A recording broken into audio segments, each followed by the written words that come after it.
es varu teikt, ka visa imūnsistēma, imūna aizsardzība balstās uz šiem pie tam agresīvajiem brīvajiem radikāļiem. Šie brīvie radikāļi, arī šie ļoti agresīvie radikāļi ir tie, kas ļauj mums, vienkāršiem vārdiem sakot, dzīvot, pastāvēt, darboties. Černobiļas avārijas seku likvidētāji katru gadu nāca uz regulārām medicīniskām pārbaudēm.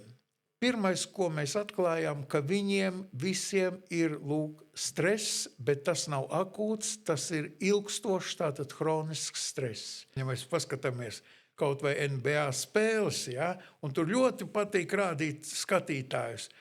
Paņemiet, ietveriet 1 uz 10, ja, un jūs paskatīsieties, cik no tiem 10 ir ar normālu svaru, cik ir ar virssvaru un cik ir, lai Dievs atpestī.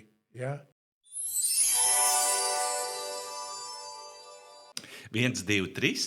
Parunāsim par veselību. Šodien pie mums ciemos ir Andrejs Ščesteris, zināms kā ļoti gudrs cilvēks un arī zinātnieks. Vai tā ir, Andrej? Laikam gan ir, ko noliks.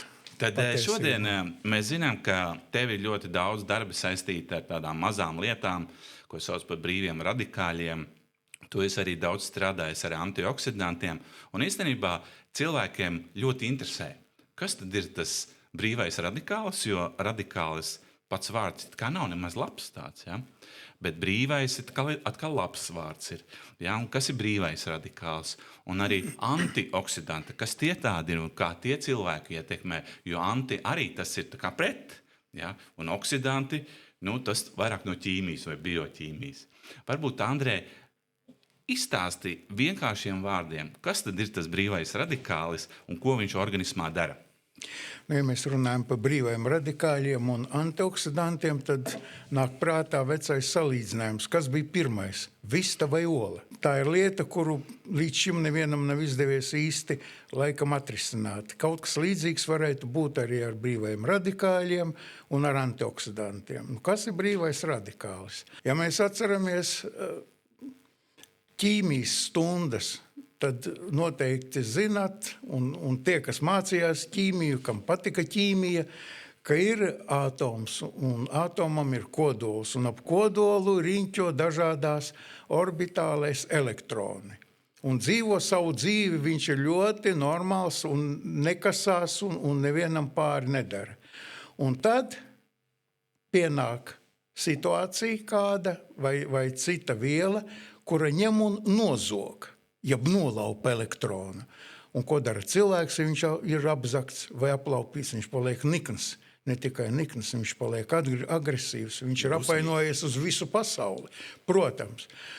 Un šajā brīdī šo vielu, šo molekulu, šo atomu mēs sākam saukt par brīvo radikāli. Kāpēc brīvs? Pats pa sevi pastāv, eju, kur gribu, daru, ko gribu. Un ja mēs tagad pārējām uz organismu, uz mūsu iekšējo pasauli, pat ne tikai uz orgāniem, uz šūnām, uz to, kas ir šūnā iekšā, tad šie brīvie radikāļi veidojas un rodas absolūti katrā laika vienībā. Tiklīdz ir kaut kādas izmaiņas, tiklīdz mēs elpojam, tiklīdz mēs esam paēduši un mēs sākam utilizēt, tā sakot, mūsu kotleti vai pīrādziņu vai redīsiņu, tā uzreiz parādās šajos bioķīmiskajos procesos, veidojas brīvie radikāļi.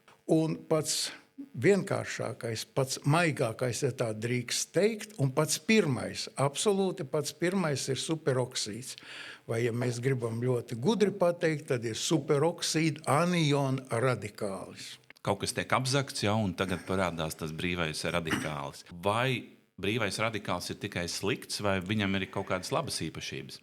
Protams, nekad nevar būt tikai labs vai tikai slikts. Slikts ir tas, ka ja mēs runājām par to, ka superoksīds ir maigs un nekam pāri nedara, tad redziet, organismā ir arī daudz citas vielas. Brīvi pārvietojas dzelzs joni, vara joni, un ja kaut vai dzelzs jonu satiek savā ceļā šis superoksīds, viņš maina dabu. Viņš kļūst par ļoti agresīvu hidroksīlu radikāli, kurš ir spējīgs gan darīt pāri šūnu membrānām, gan ir spējīgs darīt pāri un inaktivēt receptorus, kas ir uz šūnu membrānām, gan ietekmēt enzīmus, hormonus un vēl veselas orgānu sistēmas un šūnu sistēmas. Kas ir labs?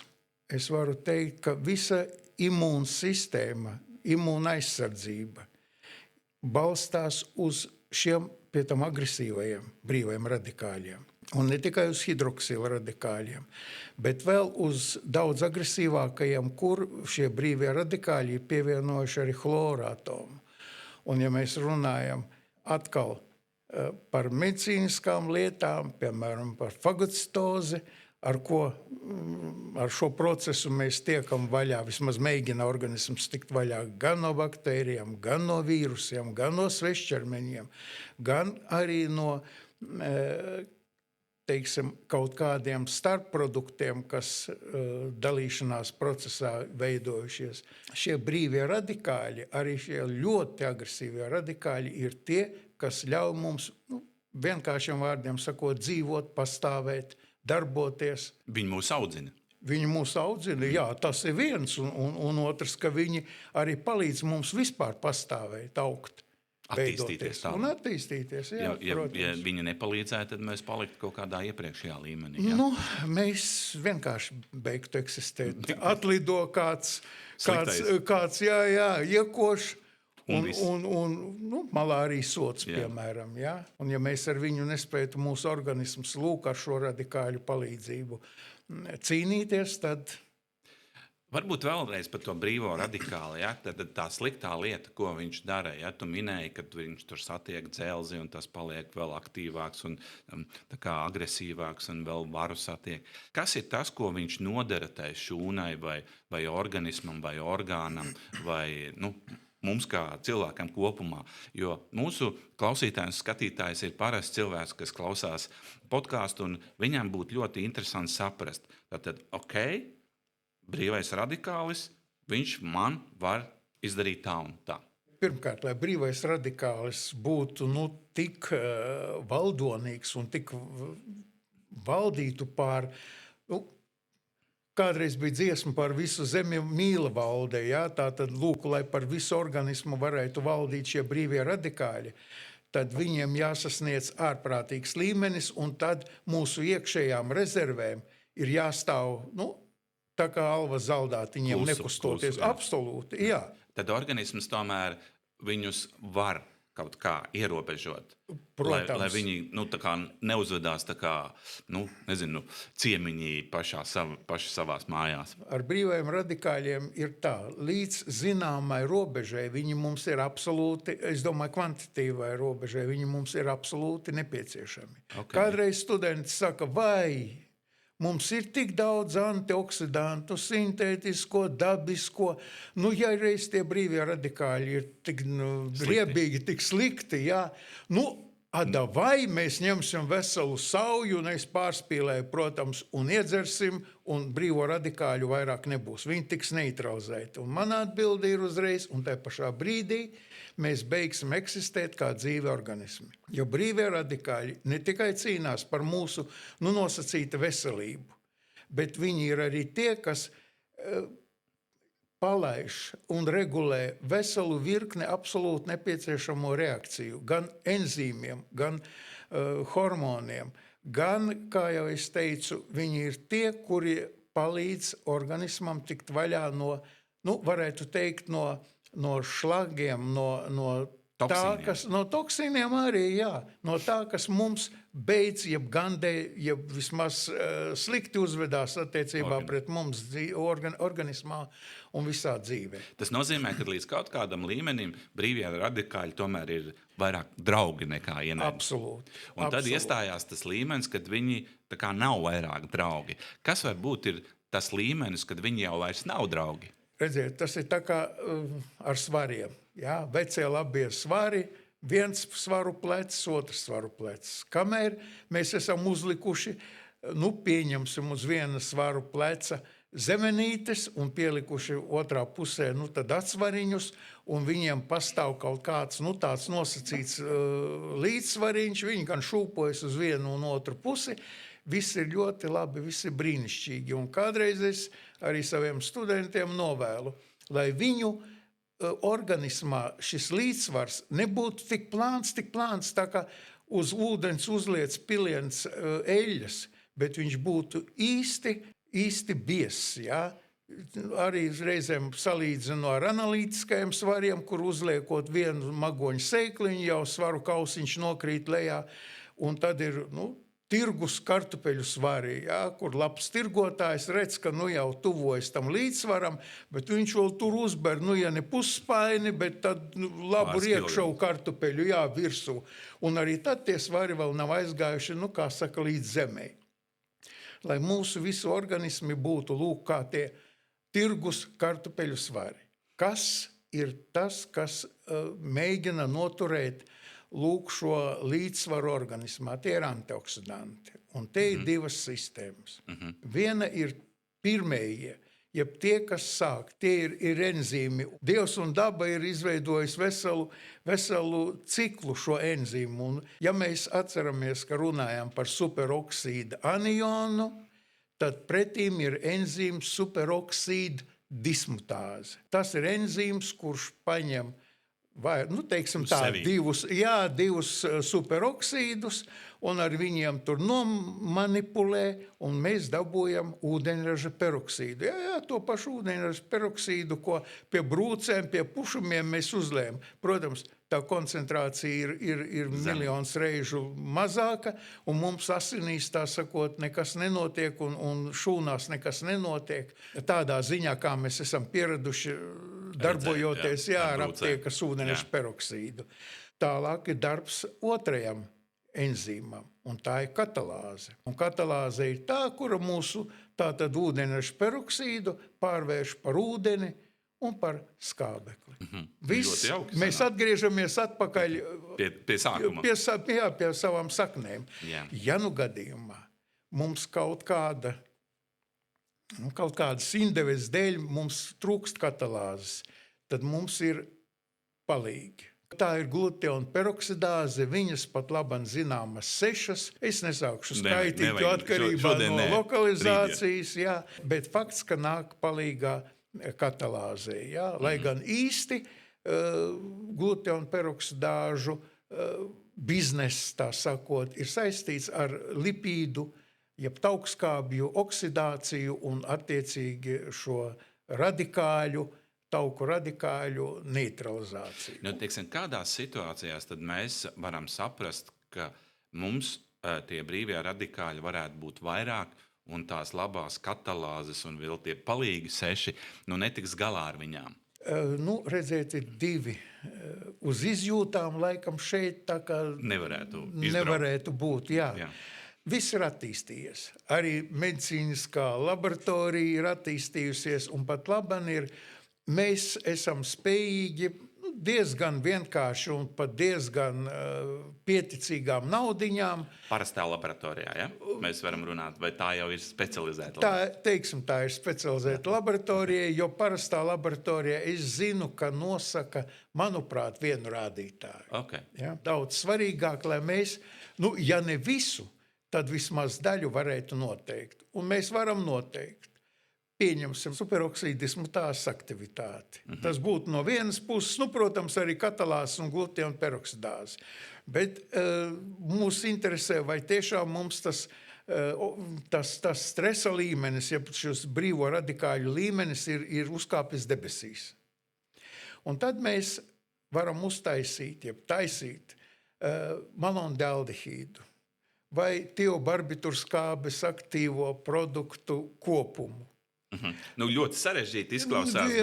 Tas ir pats vienkāršākais. Tas ir vienkāršākās analīzes priekš jums, bet mums kā parastam klausītājām gribās dzirdēt, tātad ir tie periodi, kad mums ir jāsāk padomāt vairāk, un mēs varam kaut ko noteikt vienu vismaz marķieri parastās laboratorijās, un tad jau sūtīt uz tālākām augstāk raudzes laboratorijā. Bet tev noteikti ir pieredze, un tu esi redzējis ļoti daudz rādītājus savā pieredzē, savā zinātniskajā pieredzē.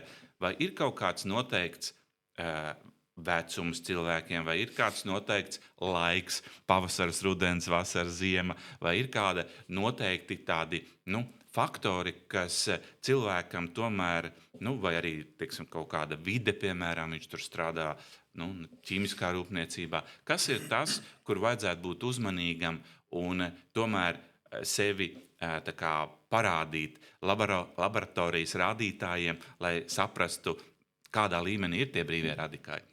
Bērnam piedzimstot un pēc tam augot, izaugot, es atļaušos rādīt tātad. Viena strīpiņa būtu antioksidanti organismā, kuri ir tātad enzimatiskie un arī to, ko mēs noēdam, arī antioksidanti, tātad visi šeit. Otra strīpiņa, jeb otrs pirksts ir brīvie radikāļi, visādi.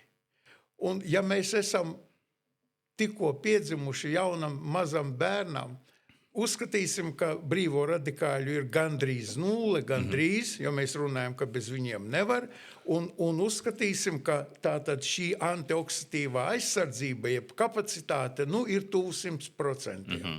Un tad mēs dzīvojam, augam, mēs sasniedzam, teiksim, pusmūža vecumu, mēs tuvojamies, pienāk brīdis, kad abas līknes sajiet kopā, diemžēl te arī nepaliek, bet turpinās. Griežās vieni, otrādā. Vieni aug, otri krītās.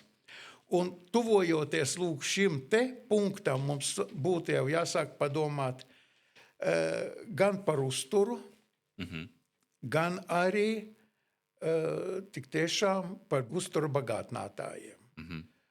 Ko nozīmē uztura bagātinātājs, ar ko viņš atšķirās no uztura? Principā. Koncentrētāks. Jā, pilnīgi pareizi. Un mans mīļais selēns. Ja mēs paņemam ar selēnu bagātināto rauga kapsuliņu, tur kā likums ir 80 vai 100 mikrogrami kapsuliņā. Tā ir dienas deva normālos apstākļos pilnīgi pietiekoša. Un tad kādreiz ir jautājums, bet ziniet, taču ķiploki arī ļoti labi satur un ļoti daudz selēna. Es saku, jā, protams, fantastiski daudz, bet tikai, lai jūs dabūtu tos pašus 80 mikrogramus, jums 1,5 kilograms ķiplociņu katru dienu. Jūs varat to? Diez vai. 2 dienas varbūt var. Varbūt. Bet tad arī mums būs jādomā par omeprazolu vai kādu no citiem šiem te kuņģa blokatoriem. Jā, skaidrs, tad tā sistēma ir tāda, kad, kā es sapratu no tevis stāstītā, mēs piedzimstam, un mums viss ir perfektā kārtībā. Un tad ar laiku ejot, tās līknes tuvojās, tie radikāļi ceļās, antioksidantu spējas samazinās, un kaut kādā laikā viņas var sagriezties otrā virzienā, un tad jau ar speciālistiem jārunā, kas būtu tas labākais risinājums. Vēl ir tāds termins, ko bieži vien mums jautā, oksidatīvais stress. Parasti tātad gudrāk ir, ja runā par oksidatīvo stresu, bet vienkārši var runāt par stresu, jo mehanisms ir vienalga.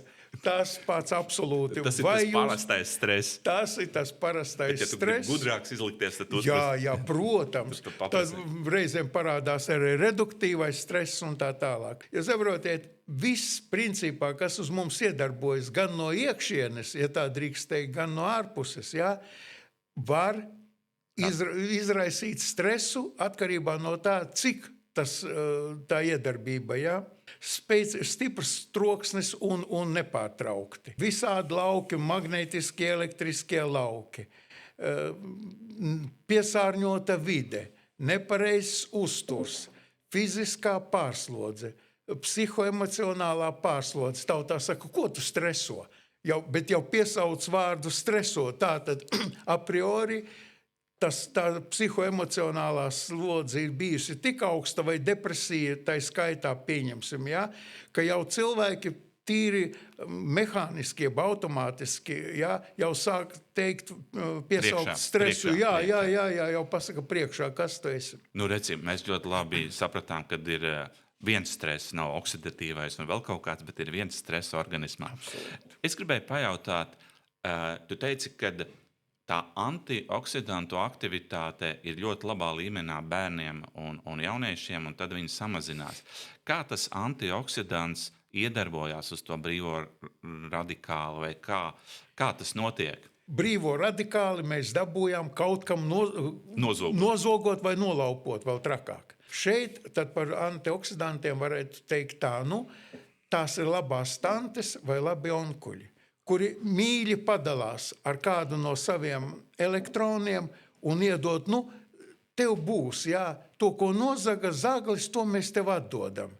Un tu atkal esi pats par sevi stabila viela, stabila molekula, stabils atoms. Tu nevienam pāri nevari nodarīt, tu esi neitrāls. Arī ķīmiski. Jā, darbojies tālāk, nedod Dievs, un pamūc no tāda, kas tevi apzags. Un es jau minēju, ka vienu daļu sistēmas, mūsu kopējo kapacitāti, jeb spējas, vienalga saucam, kā to gribam, veido šī enzimatiskā sistēma, kas ir pirmie, kas ierodās, ja, situāciju izvērtē un sāk darboties. Un, protams, mēs ikdienā arī lietojot, ēdot, ja, mēs ienesam organismā arī ļoti daudz dažādu citu vielu ar antioksidatīvajām īpašībām. Pirmkārt, vitamīni. Tas ir E-vitamīns no lasīša, pieņemsim. Ja? Tas ir C-vitamīns, jeb askorbāts. Tie ir visdažādākie lielmolekulārie savienojumi, ja? Kas ir, ko mēs ar zaļajiem augiem, ar jebko principā. Ja? Un viss tas veido kopējo fonu, jeb nosaka mūsu kopējo antioksidatīvo kapacitāti. To mēs arī varam ļoti labi laboratorijā noteikt. Es gribēju pajautāt, tu teici, ka bērnībā šīs antioksidantu aktivitātes ir augsta un brīvie radikāļu aktivitāte praktiski nulē. Un tad kaut kādā vecumā viņi satiekās un viņi var pagriezt otrādāk. Cik ilgi mēs ar Latvijā pieejamo pārtiku, mēs zinām, ka ziemā mums ir bijis savādāks racions un vasarā ir savādāks. Cik daudz, cik gadus mēs vēl varam paļauties uz to, ka ar pārtiku mēs tomēr varam nodrošināt šo antioksidatīvo spēju, tos brīvos radikāļus tomēr turēt klusus. Mēs varam čīkstēt, ka ir slikti un maz, un vienmēr kaut kas būs par maz. Bet jebkurā gadījumā, pasekojot veikalu plauktos, jā, un arī tomēr runājoties ar cilvēkiem, lai kā arī tas būtu, bet mēs varam pirmkārt jau plauktos arī ziemā. Mēs caur ziemu varam nopirkt svaigus kāpostiņus, ziedkāpostu, brokoli, kaut ko no redīsiem un salātiņiem un lociņiem. Ja? Tātad it kā mums pamat nodrošinājums cauru gadu ir visu. Jā. Pie tam, ja mēs runājam vēl par ultramikroelementiem, Dienvidu zemēs, zemēs valstīs precīzāk, ja, ir pamatā karbonāta augsnes. Un tas ļauj augiem uzņemt arī mikroelementus daudz augstākā koncentrācijā, kā tas ir, Latvijas, Baltijas apstākļos, kur augsnes pārsvarā ir skābas. Jā, mēs mēģinām viņas dabūt bāziskākas, neitrāli. Atkal mans mīļais selēns, jā. Selēns tur ir, bet augs nevar paņemt. Augs nevar paņemt, tas nozīmē, ka mēs arī organismā nevaram nekā caur maizīti ievest, ja? Ne arī, izbarojot mūsu draugiem, draugiem nevar teikt, vistiņām un cūciņām un gotiņām, arī šādā veidā caur pieniņu oliņām mēs nevaram dabūt tik, cik mums vajag. Pretēji nākot no šiem produktiem no dienvidu zemēm, ja, tur jau a priori tā koncentrācija šiem ultramikroelementiem ir daudz augstāka. Es neaicinu, ka mums jāpāriet tikai pieņemsim uz Grieķijas vai Itālijas vai Francijas vai Spānijas produktiem, bet ziemā tas tā ir ļoti laba alternatīva. Arī es saviem studentiem pārsvarā uztura zinātnē un uztura specialitāte ir meitenes. Un es saku, jūs lūdzu savus mīļos, savas ģimenes barojiet krāsaini un smaržīgi. Un mans piemērs ir tāds. Jā, kas ir tavs mīļākais ēdiens ar antioksidantiem? Es varbūt par tik krāsaini un smaržīgi. Jā, es varbūt sākšu ar parastēju papriku, jeb saldējiem pipariem. Viņi, es domāju, ieejot jebkurā lielveikalā, mēs varam redzēt zaļu, sarkanu, oranžu, dzeltenu, reizēm baltu. Melns nav? Zils? Ir, bet mums kāpēc nepiedāvā. Jā. Itālijā to var dabūt. Jā. Tas, ka viņi visi visa paprika plus mīnus lielos vilcienos ir vienādi ķīmiskie sastāvi. Tas nenozīmē, ka pretēji tam katra krāsviela satur citu ķīmisko komponentu grupas. Ja? Krāsvielas ir ārkārtīgi spēcīgi antioksidanti. Un ja mēs pieņemam, ka mums ir daudz dažādu brīvo radikāļu, tad sarkanā krāsa nostrādā uz radikāli, pieņemsim A, dzeltenā uz B, oranžā uz C un tā tālāk. Un redziet, ja mēs esam salātiņos sagriezuši sarkano papriku. Tad BC nedabūs. Jā. Būs, summāri kaut kas būs, bet mērķtiecīgi ne. Un tāpēc labāk pa gabaliņam no baltās, sarkanās, oranžās un tā tālāk paprikas, jo tad jūs trāpīsiet gandrīz katrā no tiem radikāļiem, lielākā vai mazākā mērā jūs viņus samazināsiet. Kāpēc smaržīgi? Arī smaržvielas, ēteriskās eļļas, ir ārkārtīgi spēcīgi antioksidanti. Un tāpēc nebaidieties ne no bazilika, ne no citām garšvielām. Ja? Jūs tikai uzlabosiet ne tikai savu, es gribētu teikt, labsajūtu, ja?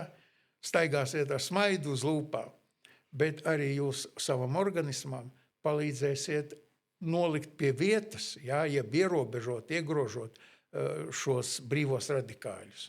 Visu spektru. Jā, tad es saprotu, tad tavs viens no pamata mīļākajiem, nevis pamata, bet mīļākajiem būtu paprika ar baziliku.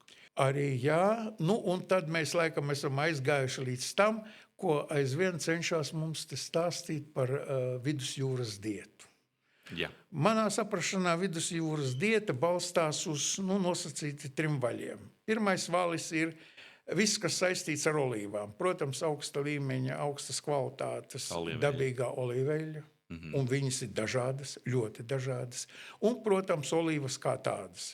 Arī sālītas, arī marinētas, arī olīvas ar asākiem vai mazāk asiem pipariem, ar ķiplokiem, pildītas, nepildītas, ar anšoviem un tā tālāk. Visādas, absolūti. Ja? Otrais valis manā saprašanā ir tas, kas peld pa jūru, respektīvi jūras produkti, un daži man noteikti oponēs, kaut arī mēs esam jūras valsts, lūk, Baltijas jūrā nav tas un tas un tas, nav, visu gribēt nevar. Galu galā, ja mēs sailgojamies pēc 8-kāja, pieņemsim, kāpēc ne, aiziet uz veikaliņu un nopērk, ja katru dienu mēs ēdīsim 8-kāju. Mūsu mājās šos sauc vienkārši par jūras lopiem, un ja jūs braucat kaut kur uz siltām zemēm, tad pamatā es iesaku, un mana praksa ir tāda, es tikai un vienīgi jūras lopus vai jūras lopiem saistīto maltīti. Ja? Un trešais ir visa veida dārzeņi, augļi, ogas. Tad, ja mēs runājam par tām krāsām, tu izstāstīji ļoti interesanti, ka katrai krāsai ir sava struktūra ķīmiskā, un viņš iedarbosies uz citu. Vai nav tā, ka kaut kādām krāsām tomēr ir spēcīgāka darbība? Es esmu dzirdējis, ka varbūt sarkanā ir spēcīgākā kā baltā, vai tā ir patiesība, vai tas ir mīts?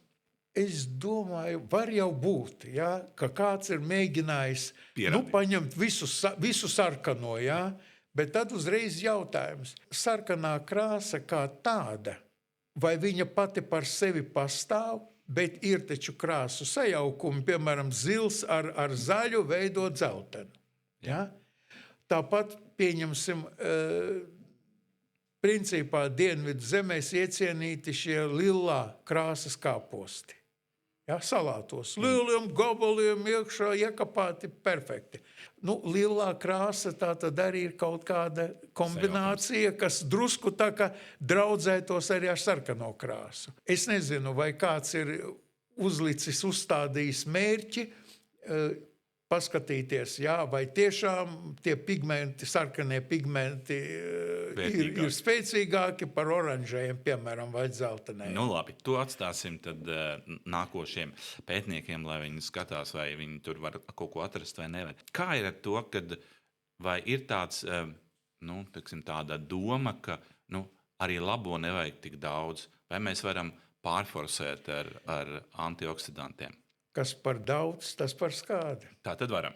Protams. Šeit es gribētu varbūt minēt divus vitamīnus. Viens ir eļļā šķīstošais, tas pats tātad D-vitamīns, jeb tokoferols, zinātniski izsakoties. Un otrs ir C-vitamīns, ūdenī šķīstošais, jeb askorbāts. Un nepavelti šiem abiem vitamīniem ir arī vēl otrs nosaukums, zināmos apstākļos. Tātad tokoferols un tokoferīla radikālis, askorbāts un askorbīla radikālis. Kā tā var būt? Abi ir ārkārtīgi spēcīgi, ja paši spēcīgākie antioksidanti starp vitamīniem, un pēkšņi radikālis. Nozog viņam kaut ko. Viņi paši atdod. Viņi paši atdod. Darbojoties, teiksim, sistēmā, jā, kaut vai tokoferols, viņš uz savu vienu molekulu tur pāri par 200 brīvo radikāļu var noķert, piesaistīt. Bet pienāk brīdis, kad arī tik štengrs vīrs, jā, viņš saka, vairāk nespēju. Un tad, gribot, negribot, viņš kļūst jau par pārmet kažoku, ja tā drīkst teikt, uz otru pusi. Bet tas ir tad, kad ir par daudz organismu. Ir par daudz, bet nākot virsū gripas periodam un lūk šiem te respiratorajām slimībām, saka, zini ko, imunitātei pa gramam 3 reizes dienā. Var jau būt, ka kāds var izturēt, bet man šķiet, ka pavisam drīz tas cilvēks, kurš lietos pa gramam C vitamīnu dienā, 3 reizes dienā, ja, viņš ļoti drīz sāks iemīlēt, tautā saukto sirdsmājiņu, jo viņš būs sabeidzis, nosacīts sabeidzis gremošanas sistēmu. Skābi. Kāpēc? Viens, bet otrs, ka šādā koncentrācijā askorbāts pārmet kažoku uz otru pusi. Viņš kļūst par radikāli. Un radikāls, mēs jau zinām, vienalga kāds viņš ir, viņš mums pa šūnu membrānām, viņš mums pa gļotādām, viņš mums pa epitēlijiem, un ar to arī sākas problēmas. Visu ar mēru. Tad tavs uzskats ir tāds, kā zinātniekam, kas skatās bioķīmiskos rādītājus, ir tā, ka 3 grami tas ir dziļi pa daudz. Ja? Tad tava rekomendācija būtu? Varētu būt, teiksim, manuprāt, grams dienā, un arī tad ir jāskatās. Ja, ja jūt, ka sākas problēmas, samazinām. Vai tam laika periodam ir nozīme, piemēram? Neko nevajag lietot mūžīgi, varbūt. Protams, bet es domāju, ka diez vai ilgāk pa mēnesi, un manuprāt, jau katrs individuāli sāk saprast, jā, ka jau laikam ir pietiek. Pietiek, jā. Mums daudz kā pietrūkst, jā, mums saulītes pietrūkst, tātad D-vitamīns. Mums vienalga, kaut arī mēs it kā varam manis pieminētos dienvidu dārzeņus un augļus, tomēr tumšajos laikos, tā sakot, vajadzētu padomāt arī par kaut kādām piedevām. Vienalga saucam viņus par uztura bagātinātājiem vai par uztura piedevām. Manā saprašanā un manā dziļā pārliecībā tikai šiem uztura bagātinātājiem jānāk no augu valsts, no dzīvnieku valsts dabīgie. Nekādā gadījumā mēs nevaram runāt par uztura bagātinātāju, ja viņš ir sintētisks. Es nesaprotu. Jūs savā karjerā noteikti esat piedalījušies dažādos pētījumos. Kādus antioksidantus jūs esat pats skatījies, kā viņi iedarbojās, vai ir tādi pētījumi bijuši arī Latvijā? Protams, un daudz. Ko jūs esat un dikti. pētījuši? Kādus Latvijas augus vai arī ārzemju augus ar labajām un varbūt mazāk labajām īpašībām, kas izceļas uz šo fonu? Es varbūt sākšu ar, kā lai saka, ļoti daudziem Latvijā sāpīgu problēmu un situāciju kā Černobiļa. Kādus gadus pēc Černobiļas avārijas mums bija, jāsaka tā, nevis gadus, bet gadu desmitus ilga sadarbība ar Stradiņu slimnīcu, ar arodslimību nodaļu, kur Černobiļas avārijas seku likvidētāji katru gadu nāca uz regulārām medicīniskām pārbaudēm. Tur skatījās gan viņu vispārējo veselības stāvokli, gan arī, ja nepieciešams, novirzīja pie speciālista un tikām pieslēgti mēs. Kāpēc? Pirmais, ko mēs atklājām, ka viņiem visiem ir stress, bet tas nav akūts, tas ir ilgstošs, tātad hronisks stress, kuru izraisa visdrīzāk tie radionuklīdi, kuri ir iesēdušies, žargonā sakot, organismā, precīzāk kaulaudos. Un viņi staro, viņi lēnām staro. Un līdz ar to visu laiku organisms tiek pakļauts, kaut arī nosacīti ārkārtīgi zemām šīm radiācijas līmenim, bet viņš staro. Un tāpēc, lai samazinātu šo ārkārtīgi, ļauno ietekmi uz organismu, mēs lietojām sadarbībā gan ar dāņiem, gan ar citām kompānijām tādas vielas kā tāda drauga selēnu, koenzīmu Q10, kas tika sponsorēts. Jā, un, protams, nāca arī pretiekaisuma līdzekļi, tā skaitā arī omeprazols un ibuprofēns, jeb ibumetīns vienalga. Un šie pētījumi bija ilgstoši, tika veikti. Katrā grupā bija pāri par 100 černobiliešiem, un vismaz 10 mēnešus ilgi viņi saņēma. Mēs sekojām līdzi tātad pirmkārt jau selēna daudzumam organismā un arī stresa līmenim organismā, šī hroniskā stresa līmenim. Jo kāpēc es atkal un atkal pieminu selēnu, viņš iesaistīts vairāk kā 100 dažādās norisēs organismā un olbaltumvielās, un darbojas gan kā šis elements, kurš ir absolūti nepieciešams kardināli svarīgās funkcijās organismā, bet viņš ir arī kā antioksidants. Tātad darbojas gan. Otrs pētījums bija diezgan interesants, kur mēs darbojāmies ar smilcērkšķi. Pie tam nevis tikai ar sūlu, ar ogām, bet arī ar dzinumiem. Vīnogu dzinumi ir populāri pasaulē. Protams. Es jau kādreiz tā ar mazu jociņa piesitienu teicu cilvēkiem, kuri profesionāli nodarbojas ar smilcērkšķu audzēšanu, ka kad tik nepienāk brīdis, kungi, ka jūs teiksiet, velns parāvis tās ogas, jo galvenais ir jaunie dzinumi. Un tiešām jaunajos dzinumos šo antioksidatīvo vielu bija stipri vairāk. Paradoksāli, bet tā tas ir. Un otrs paradoks, ko mēs atklājām. Rudens pusē smilcērkšķis tātad savos dzinumos, un es pieņemu visā savā organismā, uzkrāja antioksidantus, kas ir tauko šķīstoši.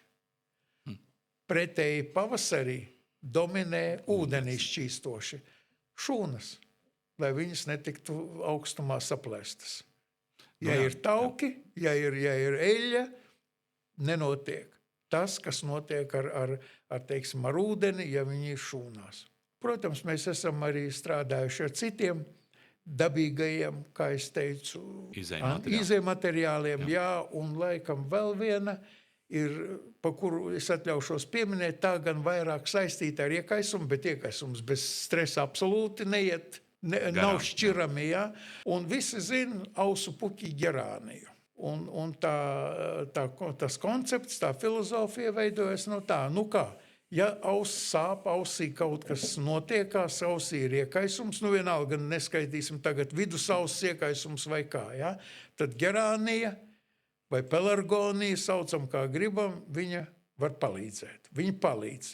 Tātad tautas medicīna atgriežas atkal. Kāpēc, pieņemsim pie smaganu slimībām, viņa arī varētu nepalīdzēt? Un tad tapa ļoti skaists projekts teiksim tā, ar lietuviešu, ar poļu, ar itāļu piedalīšanos, universitāšu piedalīšanos. Un no pelargonijas tika paņemtas aktīvās vielas, gan neko neattīrot, gan arī atsevišķas vielas tur paņemot nost, izdalot, jā, un izveidotas matricītes, kuras tika uzliktas uz zoba, teiksim, pamatnes, ja, piesūcinātas ar lūk šiem ekstraktiem. Uzdevums bija katrai universitātei cits, un viens no uzdevumiem bija, lai 3 mēnešu laikā šī matricīte noārdās, bez skaitīgiem, protams, ja, produktiem vai starpproduktiem, un noārdoties viņa izdala visu laiku šo pelargonijas aktīvās vielas. Ja. Rezultāts bija ļoti skaists, ļoti perfekts, un es to droši varu teikt, jo pacienti nebija mūsu. Pacienti bija Lietuvas Kaunas medicīnas universitātes hospitāļa pacienti. Lūk. Tā kā arī Latvijā notiek izpēti, un tas ir ļoti labi. Varbūt kā speciālists noteikti kādreiz dzird to, ko runā sabiedrībā. Varbūt kas ir tas kāds mīts, lielākais mīts, ko tu esi dzirdējis par antioksidantiem vai brīviem radikāļiem, kas tev tā kā liek pasmaidīt vairāk? Nu jā, atkal jāsaka tas pats vecais labais tautas teiciens, jā, kas par daudz, tas par skādi. Lai kā mēs gribētu. Mēs nevaram vienu paņemt puķīti, zālīti, odziņu, jā, un teikt, ka tā ir tā vienīgā, un tā, kas mūs glābs no visām kaitēm, neglābs. Vēl, ja mēs nedaudz atgriežamies atpakaļ, ja mēs lietojam sintētisko, ir kādreiz nepieciešamība, jā, lietot sintētisko antioksidantu, tad viņš darbojas, vai arī no dabīgajiem izdalīts viens tātad monoviela, viņš var darboties, pa lielam uz vienu brīvo radikāli. Ja mēs ņemam visu puķīti rozīti, paņemam kā tādu, izvelkam vienalga kā tēju, kā ekstraktu, kā sausu piedevu kaut kam, ja? Tad mēs nedodam, kā lai saka, tā kā boksā sitiens precīzi pa žokli, lai nokrīt, nokautā, ja? Jā. Bet mēs piesedzam, ja mēs labojam visu pilnīgi organismu. Jā. Jo tur ir jebkurā, vienalga, lai kas tas arī būtu, smilcērkšķis vai cidonija, vai jebkas, tur ir nevis 10, tur ir 100 un varbūt 1000 ar dažādu koncentrāciju esošajām ķīmiskajām struktūrām, vielām. Un katra no tām darbojas uz kaut ko, uz daudz ko, bet arī konkrēti uz kaut ko. Un līdz ar to maigāks, bet daudz plašāks ieguldījums būs tad, un iegūms cilvēkam būs tad, ja viņš lieto šādu kompleksu. Tad es uzreiz nākošais jautājums par šo antioksidantu ietekmi arī uz cilvēka tā kā senioritāti vai vecumu un novecošanos. Tagad tas ir ļoti populāri Eiropā izdomāt dažādas jaunas vielas, lai varētu ilgāk dzīvot, tur 150 gadus. Un kā tu redzi to, kā antioksidanti, cik viņi ietekmē, varbūt viens cilvēks lieto antioksidantus, vai pareizāk sakot, viņš sāk ar labu diētu, ja, tad ar pipariem, papriku, ja, ar jūras veltēm un ar olīvām, un otrs varbūt ne tā lieto. Varbūt viņš vairāk lieto, teiksim, maizi, tur lielopu gaļu un varbūt, nezinu, kaut ko citu. Protams, ka mums jāseko savai uztura. Racionam, jā, uztura formulē varbūt tā, jā. Apstākļi ir dažādi, bet, es runāšu un es domāju, par vidējo, tā sakot, jā. Par vidējo cilvēku, kurš var atļauties gan ziemā tikt pie svaiga dārzeņa un arī vienalga, vai tas ir ābols, vai tas ir bumbieris, vai galu galā melona. Nu, tur daudz ūdens, bet tur arī mikroelementi ir. Bet pienāk brīdis, jā, kā tai dziesmā, kad parafīns vairs nepalīdz, tad pienāk brīdis, kad vai mēs to gribam vai negribam, ir tomēr jādomā par šiem papildus antioksidantiem. Un, kā jau teicu, viņiem vajadzētu būt ar plašu spektru. Jo mēs, lai kā mēs gribētu, vienalga novecošanās procesi iet uz priekšu, noveco jau ne tikai šūna membrānas, noveco visi receptori, tātad uztveres punkti, kas mums ziņo augsts, salds, skāps, sāpes un tā tālāk un tā joprojām. Noveco enzīmu veidošanās mehānismi, hormonu veidošanās mehānismi. Vienalga. Un mums ar prātu jāpieiet šai situācijai. Es nesaku, ka 90 gados jāpārtiek tikai un vienīgi no uzturbagātinātājiem. Ja?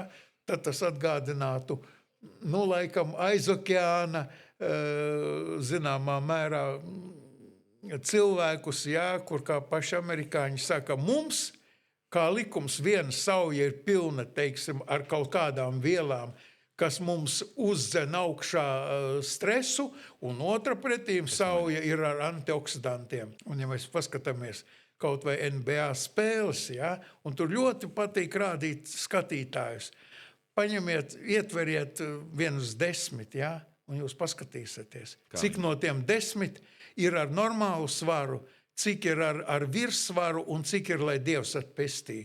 Ja? Tad šeit mēs esam arī nonākuši pie tās situācijas, kad skaidrs, ka brīvie radikāļi var ietekmēt arī kādu virzienu uz kādu hronisku slimību. Droši vien, un tas ir atkarībā no tā, kas organismā pietrūkst, ko mēs nevaram neutralizēt. Tad tādā virzienā var aiziet tas radikālis, bojāt mūsu organismu. Man tāds var būt ļoti vienkāršs piemērs, ļoti banāls piemērs. Tātad mēs visi ne, bet ļoti daudz skatāmies televīzijā sporta spēles, sporta pārraides. Mēs, vidējs cilvēks, protams, jūt līdzi. Jūtot līdzi, automātiski mēs esam satraukušies, mūsu organismā vielu maiņa kāpinās, temps kāpinās, intensificējas, un mums kaut ko vajag, jā. Ko vajag? Čipšus vajag, pie čipšiem vajag galiņu, vai kādu saldu maizīti, vai končas, vienalga. Tagad spēlē beigusies, labi bija, mūsēji vinnēja, traki zaudēja, un tas tur ir vainīgais. Mēs aizvien dzīvojam stresā. Pa lielam mēs neesam nodedzinājuši to, ko mēs nervozējot, tā sakot, esam uzēduši. Ja tas atkārtojas dienu no dienas, mēnesi no mēneša, varbūt gadu no gada, mums kaut kur sāk parādīties tauciņi. Pienāk brīdis, kad mēs sākam domāt, mums tā kā vajadzētu pavingrot, varbūt kādu pilūlu iedzert, ja? Varbūt drusku palīdz, varbūt nepalīdz. Bet process ir sācies. Un jau tai pirmajā solītī, kā mēs runājam, jo intensīvāk kas notiek, jo vairāk veidojas brīvie radikāļi. Bet tā, ka mēs uzēdam čipsi, bet nevis kaut kādu, teiksim, ar antioksidantiem bagātu augli, tad netiek kupēti šie brīvie radikāļi. Nākamais solis, tad jau mēs sākam runāt, ja par mums saka, tas tur ir aptaukojies. Bet tā vēl nav slimība. Process iet tālāk, un nākamais solis, ja medicīnas termins tiek ieslēgts, metabolais sindroms. Vārds sindroms, tas ir slimība. Un tur vairāk ar 1, 2, 3, 4 vai no rīta 3 pietupieni cauri netiks. Tur ir jārastējas. Un ja tai pirmajos sākumos, pieņemsim, mēs dabūjām, vienkāršoti sakot, 100 brīvos radikāļus, tad sadzīvojot, jeb dzīvojot metabolās sindroma apstākļos, mēs jau 1000 dabūjam.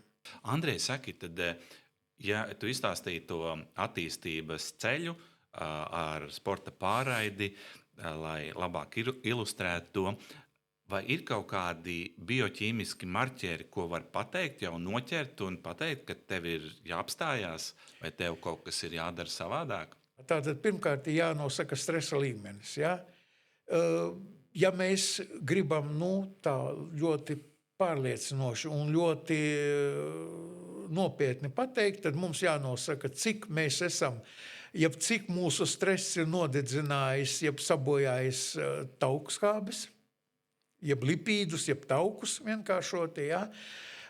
Nākamajā solī, ja process turpinās, ja mēs viņu nelabojam, jau tiek oksidēti proteīni, jeb olbaltumvielas, un trešais solis jau ir ļoti slikti, jo tad mēs jau, ja šis oksidatīvais stress ir tādā līmenī, ka viņš ķeras klāt gan pie RNS, gan pie DNS, tātad jau jaucās iekšā mūsu ģenētikā, izmainot ļoti daudz ko. Ja metabolo sindromu kardināli neārstē, tad agri vai vēlu viņš pāriet tālāk 2. tipa cukura diabētā. Un arī ar cukura diabētu cilvēki dzīvo gadus un gadu desmitus, bet nelaime ir tā, ka 2. tipa cukura diabēts sāk vilkt sev līdzi visādas pātijas, neiropātiju, retinopātiju, Bojā asinsvadus. Un, protams, kardiovaskulārās problēmas vēl sev līdzi. Un tad mēs sakām, jā, nav ko brīnīties, tur ir problēmas ar redzi, jā, jo viņam ir diabēts, kā tautā pieņemts teikt. Varbūt, Andrej, kāds tad tavs novēlējums būtu klausītājiem un skatītājiem? Ko lai viņi rītdien sāk darīt? Ir jau labi pateikt, jāsāk dzīvot veselīgi. Jā, tas ir ļoti labs Kustību prieks ir vajadzīgs. Ir jāmēģina tikt galā ar savu iekšējo es, tik tiešām nestresot. Jā, sakārtot savu iekšējo domu pasauli, jo visu tu sagrābt nevari un visu tu padarīt nevari. Un trešais, acīm redzot, ēdīsim smaržīgi un krāsaini.